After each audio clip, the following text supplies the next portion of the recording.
इनका परिचय देने की मुझे ज़रूरत ही नहीं, आप जानते ही होंगे। चंद्रशेखर आज़ाद एक स्वतंत्रता संग्राम के स्वतंत्रता सेनानी थे।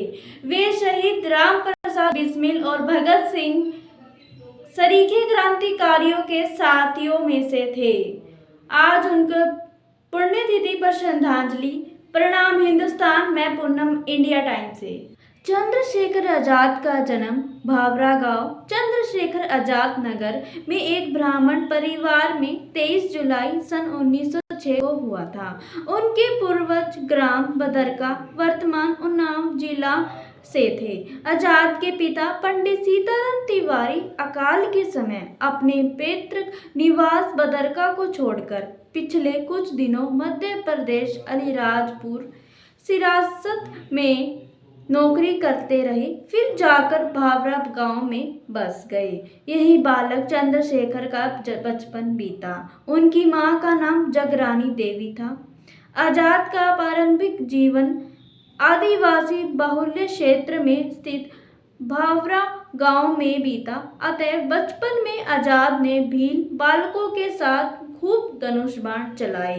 इस प्रकार उन्होंने निशानेबाजी बचपन में ही सीख ली थी। बालक चंद्रशेखर आज़ाद का मन अब देश को आज़ाद कराने के अहिंसात्मक उपायों से हटकर शस्त्र क्रांति की ओर मुड़ गया। उस समय बनारस क्रांतिकारियों का गढ़ था। वह ममथनाथ गुप्त और प्रणवेज चटर्जी के संपर्क में आए और क्रांतिकारी दल के सदस्य बन गए। क्रांतिकारियों का वह दल हिंदुस्तान प्रजातंत्र संघ के नाम से जाना जाता था। 1922 में गांधी जी द्वारा असहयोग आंदोलन को अचानक बंद कर देने के कारण उनकी विचारधारा में बदलाव आया और वे क्रांतिकारी गतिविधियों से जुड़कर हिंदुस्तान रिपब्लिकन एसोसिएशन के सक्रिय सदस्य बन गए। इस संस्था के माध्यम से राम प्रसाद बिस्मिल के नेतृत्व में पहले 9 अगस्त 1925 को काकोरी कांड किया और फिर फरार हो गए। इसके पश्चात सन 1927 में बिस्मिल के साथ प्रमुख साथियों के बलिदान के बाद उन्होंने उत्तर प्रदेश भारत की सभी क्रांतिकारी पार्टियों को मिलकर एक करते हुए हिंदुस्तान सोशलिस्ट रिपब्लिकन एसोसिएशन का गठन किया था तथा भगत सिंह के साथ लाहौर में लाला लाजपत राय की मौत का बदला साडर्स की हत्या करके लिया एवं दिल्ली पहुंचकर असेंबली बम कांड को अंजाम दिया। ऐसा भी कहा जाता है कि आज़ाद को पहचानने के लिए ब्रिटिश हुकूमत ने 700 लोग नौकरी पर रखे हुए थे। आज़ाद के संगठन हिंदुस्तान सोशलिस्ट रिपब्लिकन आर्मी के central committee member Virbhadra Tiwari अंग्रेजों के मुखबिर बन गए थे।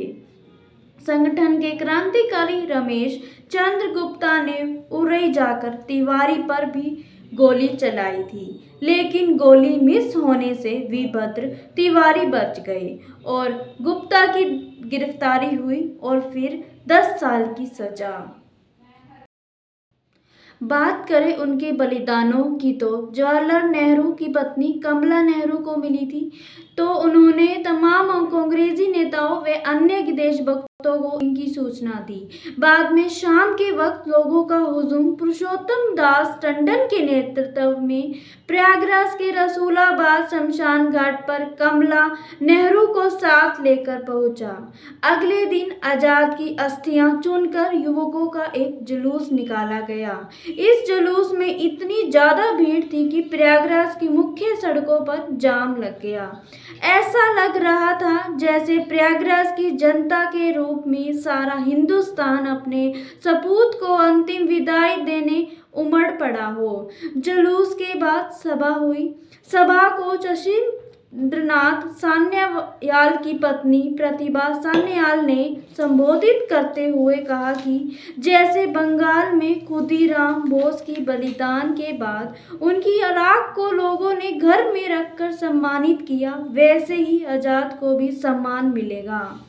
सभा को कमला नेहरू तथा पुरुषोत्तम दास टंडन ने भी संबोधित किया। इससे कुछ दिन पूर्व ही पंडित मोतीलाल नेहरू के देहांत के बाद आजाद भेष बदलकर उनकी शव यात्रा में पहुंच हुए थे।